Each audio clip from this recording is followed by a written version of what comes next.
Welcome to The Explainer. Today, we're diving into something pretty serious, a new kind of digital threat. This isn't your average hacker, folks. This threat doesn't just break in, it actually thinks, it learns, and it adapts on the fly. Yep, we are talking about AI-driven cyber attacks. So, the whole game of cybersecurity, it's completely different now. I mean, look at this question. It's not just about, can you stop an attack anymore?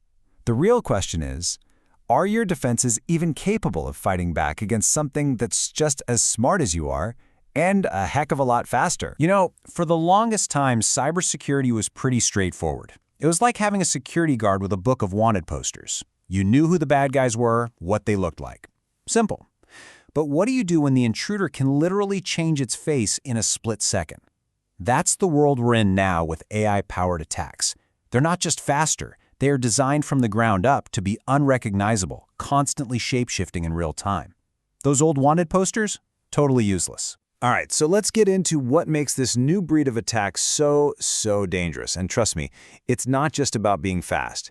It's about a combination of intelligence and massive scale. Okay, check this out.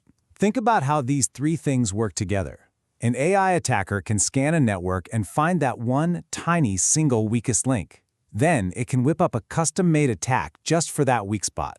And then, and this is the scary part, it can launch that same tailored attack against thousands or even millions of targets all at once. That's a level of precision and scale that, well, human security teams just can't compete with. No way. And this is exactly why the old ways of doing security are just falling apart. That big digital wall you build around your company, pretty useless if the threat is already walking around inside.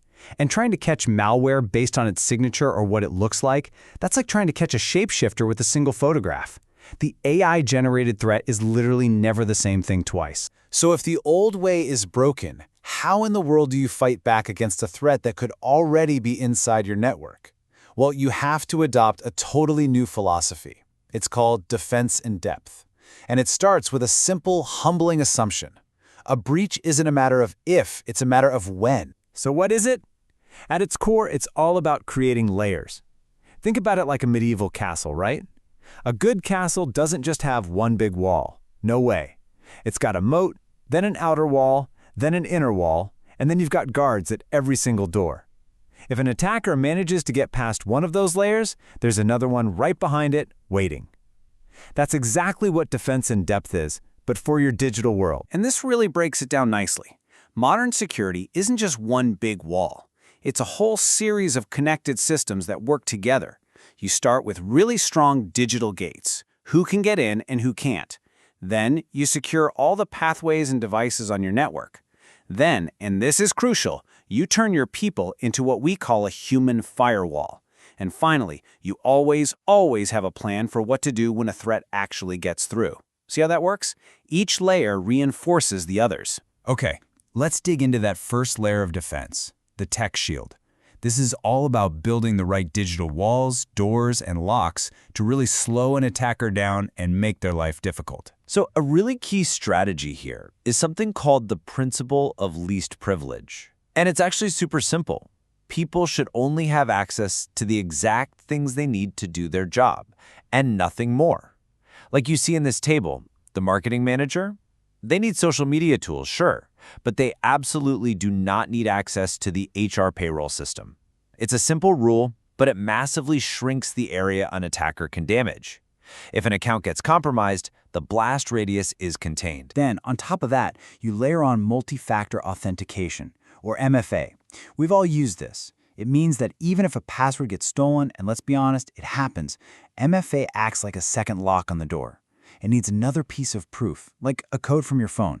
This one step makes it so much harder for a bad guy to get in. Which brings us to passwords.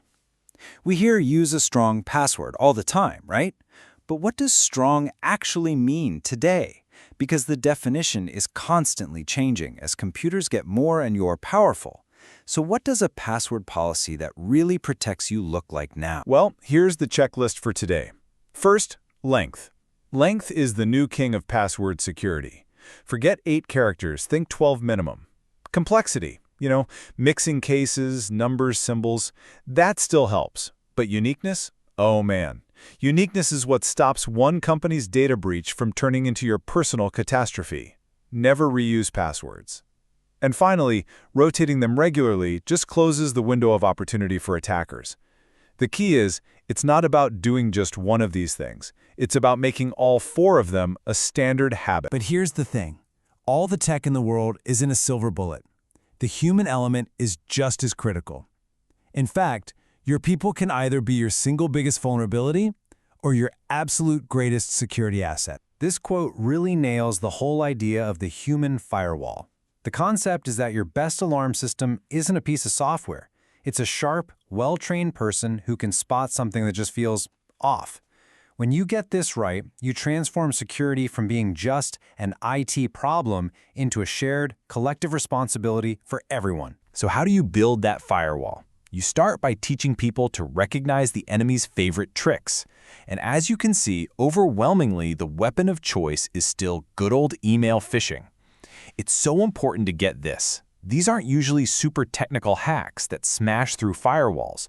They're psychological cons designed to trick people into just opening the door and letting the bad guys in. So these habits, these are the building blocks of a truly secure culture. It's really about creating a healthy sense of skepticism. Pausing for a second before you click a link. Questioning that email with an urgent, unusual request. But you know what the most important habit is? It's creating a culture where it's safe for any employee to just raise their hand and say, "Hey, this looks weird," without any fear of being blamed. That's how you turn on the human firewall. All right, so we've got the tech in place, and we've got the people trained up. The final piece of the puzzle is the mindset that holds it all together. Because in cybersecurity, defense isn't some destination you arrive at. It's a constantly moving target. This idea right here is absolutely central. Security can't just be a task you hand off to the IT department and then forget about. It has to be woven right into the fabric of the entire organization. It needs to be a value that's understood in the boardroom and practiced every day at the front desk. And this proactive mindset means you basically have to start thinking like your adversary. They are learning all the time, so you have to too. They work together and share info, so you have to collaborate with others in your industry. And they are always adapting, which means your defenses can never, ever afford to just stand still. It's a constant loop of learning and improving. And that leaves us with this final, crucial question. AI-driven attacks aren't just knocking on the door anymore. They're learning how to pick the lock with a speed and a precision that is, frankly, terrifying. A multi-layered defense that puts people at the center is really the only way forward. So the real question isn't just if your organization is ready for tomorrow's threats, it's how fast you can adapt when that tomorrow shows up completely unannounced.